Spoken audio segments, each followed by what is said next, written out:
abababa bwe tebalidde emmere yalibiddwa Abayekera bwe balidde emmere.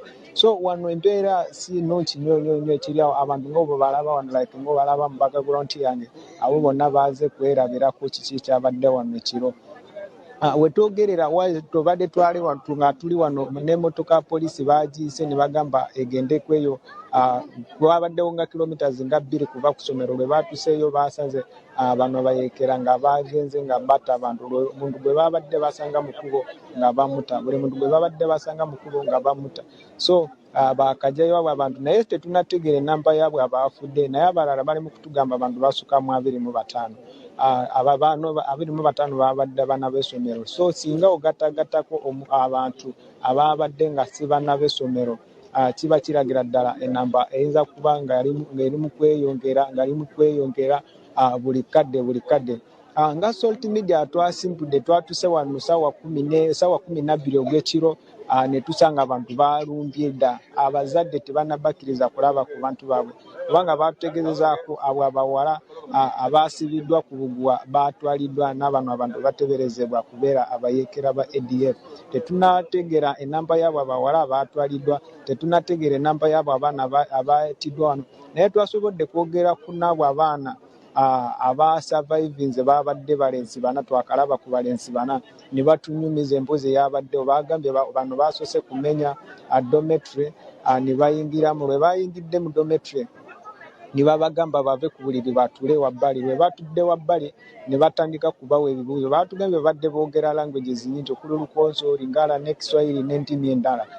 Ne babagamba twagala kino n'ekino. Lwe basanze bano abaana tebalina kye balina, omwana omu yategeezako lwe balabye tebalina kye bagenda bakolera ne bakwata ekintu ekiteeberezebwa kubeera bomu ne bakikasuka mu nta. Kati omwana yategeezeza ababaddemu n'omwana abaddeko mukulu n'akwata ekisumuluzo n'akiyingizaawo ndowooza wabeera piini. Bomu tiyabaluse. So lwe balabye bomu tebaluse ne bakwata omuliro ne bakuma ku ssomero omuliro. Singa olaba buildings, singa poliisi bakyagazalinzeewo bagambye it is a crime scene, tetusobola kuyingira munda, naye singa twabadde kisoboka ne tuyingira munda wandirabye ku buildings ze bakumyeko omuliro. Lwe balabye like bomu gye baatadde mu nnyumba tebaluse ne bakuma ku muliro ne bava ku ssomero ne bagenda mu maka gaabwe abantu agaaliranye essomero nabo ne bakumamu omuliro. So abaana bangi bandowooza baafudde omuliro, tebaafudde amasasi. Kujjako omukazi yasurvivinze, mukazi wa director nannyini lino essomero yategeezezaako lwe yafulumye mu nnyumba yasanze Wasekiruku abadde akumali mu essomero nga baamukubye amasasi, yafiiridde wano ku geeti. Ye yabaamutiddewo. So embeera si nnungi wadde nakamu. Tukyali wano tulinze aba security, ebitongole byonna bya security, poliisi, amagye, aba intelligence, bonna counterterrorism police bonna bali wano bagezaako okugatharinga information n'okunoonya obujulizi wano ku scene kulaba bano abantu bavuddewo Abayekera ba ADF oba abantu balala abalumbye eggwanga. Twayogeddeko n'omuntu omu eyabawuliddeko nga bayita ku maka ge, yategeeza nga gamba bano abantu babadde bagamba twagala kukola ekintu ekigenda lumya pulezidenti w'eggwanga kubanga yagenda n'atutaataaganya eyo gye twali tubeera.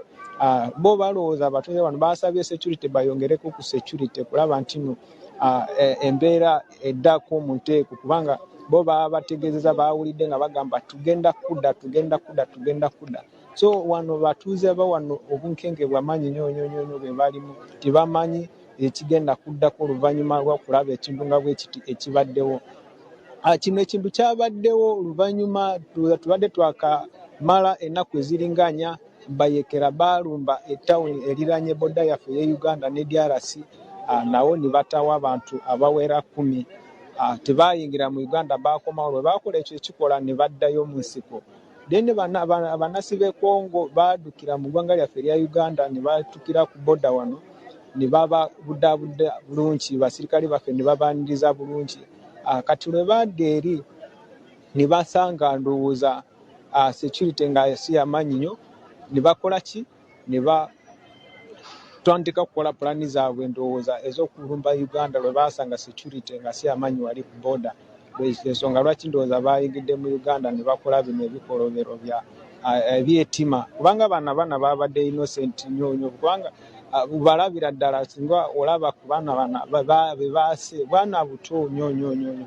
Omukazi ono yategeeza ko yabadde n'obwana 3 mu nyumba naye buno obwana bwe balabye tebulina kye bugenda bagasa ndowooza mu nsiko babulese ne babukasukawo mu luggya ne bagenda. Kati lwe baasibudde wano Kusomero omukazi yategeeza bamugambye ategeeze abantu abagenda tukawo abagampe bagenda kudda tebalekedde ku kikolwa kye bakoze leero. Bwe bati bwe bamutegeeza omukazi kusinziira ku oyo omukazi yasurvivinze okuttibwa.